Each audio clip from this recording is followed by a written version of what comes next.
In this video, we are going to examine the different types of crystalline solids. As we know, solids can be placed in two very broad categories: amorphous solids, where the atoms are arranged very randomly, and crystalline solids, where the atoms are arranged in a very neat, orderly, repeated fashion. Crystalline solids can be broken into four large categories: ionic solids, covalent network solids, metallic solids, and molecular solids. So in this video, we're going to look at each of these categories of crystalline solids and talk about some of their properties. Let's start off with ionic solids. Ionic compounds exist in what is called a crystal lattice structure, where the ions, in this case, let's look at maybe a sodium chloride crystal lattice. You have sodium and chloride ions all bonded together in this orderly crystal lattice structure. Of course, these ions are bonded together with ionic bonds, which are very strong. So each ion is connected with an ionic bond, which you can see represented with the kind of the stick.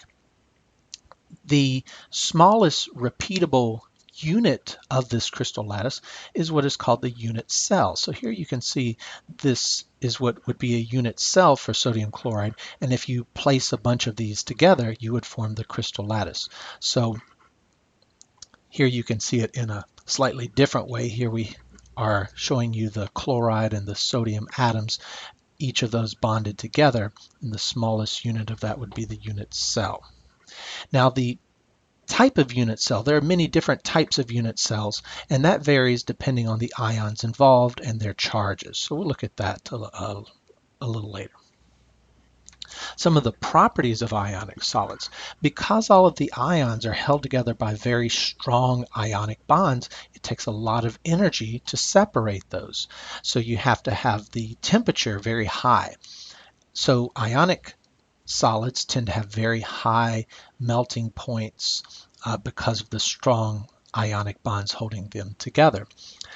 Solubility. Ionic compounds tend to be soluble in water because they can form ion dipole interactions, which are fairly favorable with water molecules. Now, of course, not all ionic compounds are soluble in water.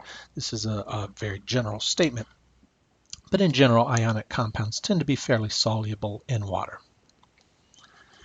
Some mechanical properties of ionic solids: they tend to be brittle and break apart. Of course, if you've taken some sodium chloride or table salt, you can crush it. It's very brittle.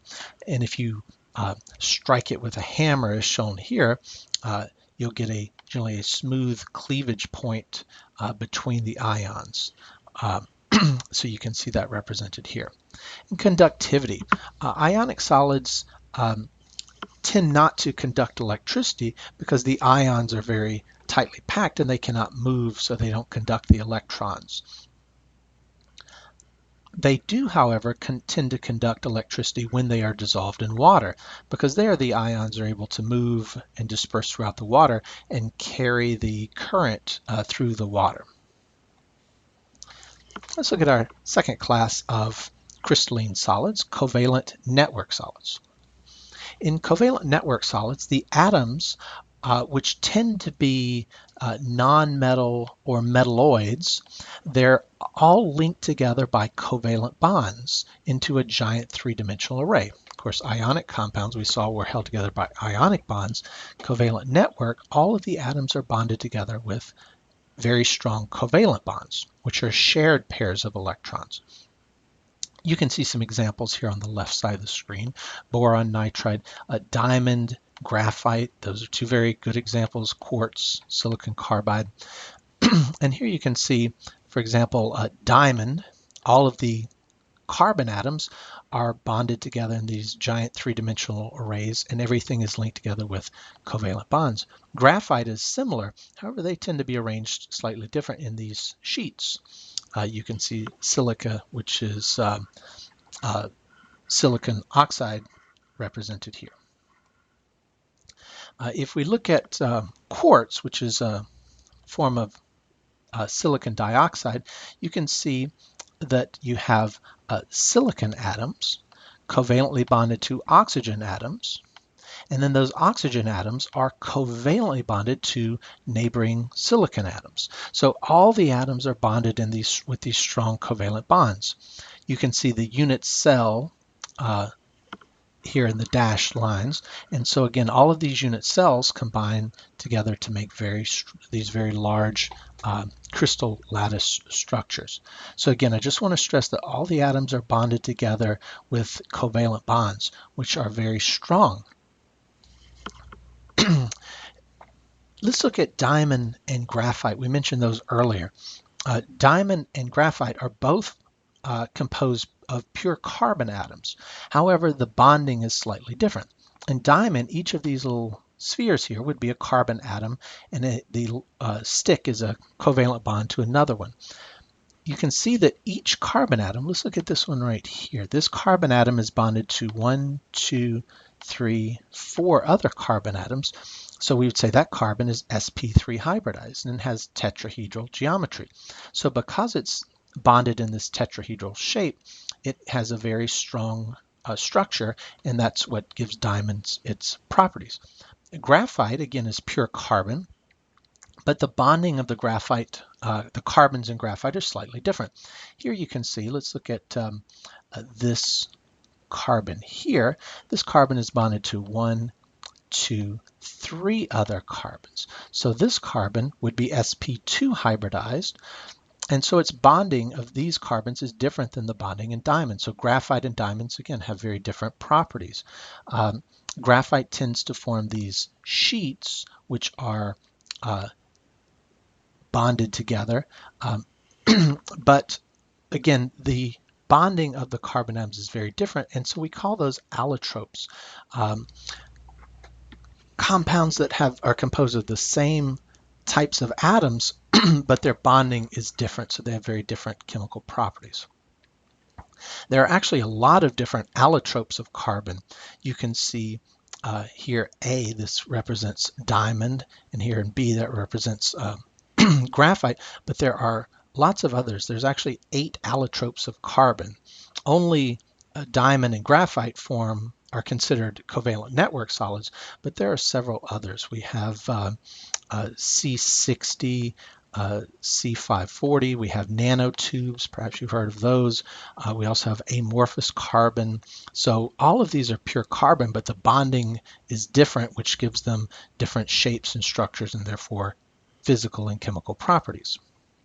Now there are also allotropes of other compounds other than just carbon.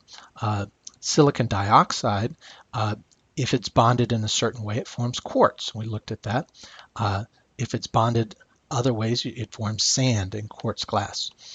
Oxygen, molecular oxygen, O2, that's and ozone, O3, those are allotropes. Again, both composed of pure oxygen, but they're bonded together differently, forming different compounds. So there are lots of different allotropes. And here, again, just a representative sample. So back to the covalent network solids, some properties of those. The covalent network solids, as we mentioned, all the atoms are bonded together with strong covalent bonds. So that would give them a very high melting point. It takes a lot of energy to break those atoms apart or disrupt them enough to go into the liquid phase. They tend to be very hard, again, because of the bonding. Some, but not all, are able to conduct electricity. And in general, they're not soluble in polar or nonpolar solvents. So again, that's a very general statement, but they tend not to be very soluble. So let's look at our third class of crystalline solids, metallic solids. Metallic solids, of course, are composed of a group of metal atoms which are bonded together, and the metal atoms are bonded together with a unique type of bond called a metallic bond. In a metallic bond, which we're representing in the figure here, you basically have all of the metal nuclei. So let's say that this represents iron. Here's an iron nucleus, an iron nucleus, an iron nucleus. And then the valence electrons of all the iron atoms are kind of free to flow around all the nuclei. So the valence electrons, it's almost as if you have all of these nuclei kind of floating in a sea of electrons, of valence electrons. So we say those electrons tend to be delocalized. And because all these electrons are shared, that causes them to all of these atoms to be bonded together. Some properties of metallic solids. The metallic bond, again, like an ionic and covalent, is a very strong bond, and so it takes a lot of energy to disrupt or weaken those. So that metallic compounds tend to have very high melting and boiling points. You can see some of these transition metals, the boiling points, or excuse me, the melting points of those are very, very high. So around 1500 to 2000 degrees Celsius. Some are very low. There's always exceptions, like mercury is actually a liquid at room temperature. But in general, metallic solids tend to have very high melting and boiling points. Because of the nature of the metallic bond, the valence electrons are delocalized, so they're able to kind of flow around the nuclei. That makes the metals very good conductors of electricity. They also tend to be fairly malleable and have very high ductility. So they can be shaped. Generally, they can be heated and bent. And again, due to the nature of the metallic bond, they tend to be generally fairly hard. Again, there's always exceptions to that. And our final class of crystalline solids are molecular solids. Now, these are a little different than the other three. Molecular solids, the molecules are held together not by strong ionic or covalent or metallic bonds, but the molecules are held together by fairly weak intermolecular forces. Things like hydrogen bonds, dipole-dipole interactions, London dispersion forces. And relative to true bonds, which are covalent, metallic, ionic, these intermolecular forces tend to be fairly weak. Some examples of molecular solids are water in the solid phase, of course ice, solid carbon dioxide, dry ice, sugar, frozen ammonia. Again, all of these are molecules, as you can see, and so if we cool them enough, then we can get them into the solid phase, and their atoms do align into these crystalline patterns, though. So a few properties of these are molecular solids, of course, are composed of molecules, which are two or more nonmetals, which are covalently bonded together. So here, I think we're looking at an image of water here. Here, it's important to appreciate that we have the oxygen atom here in red, and the oxygen atom is covalently bonded to the two hydrogens. So we have the intramolecular forces, which hold the molecule together, hold the different atoms together, I should say, and those are very strong covalent bonds. So the atoms in the molecule are held together by strong covalent bonds. We call those intramolecular forces. The molecules themselves in the solid phase are held to one another by much weaker intermolecular forces. And of course, these are formed when we cool these molecules low enough for these intermolecular forces to kind of grab hold and solidify the substance. Some properties of molecular solids. Because the molecules are held together by weak interactions, they tend to have low melting and boiling points relative to the other compounds, the other crystalline solids we discussed. When you melt these, the molecules themselves are not broken up. They just move apart from each other. So when you melt a molecule, again, you're not breaking any covalent bonds, you're just disrupting the intermolecular forces. Molecular solids tend not to conduct electricity even when they're in the liquid or molten phase, because there are generally no free ions, and the ions are what conduct the electrons and therefore the electricity. So let's wrap up with just a very brief summary of our different types of crystalline solids. Ionic compounds, the atoms or ions are held together by very strong ionic bonds. They tend to be brittle, hard, high melting points. You can see some examples here.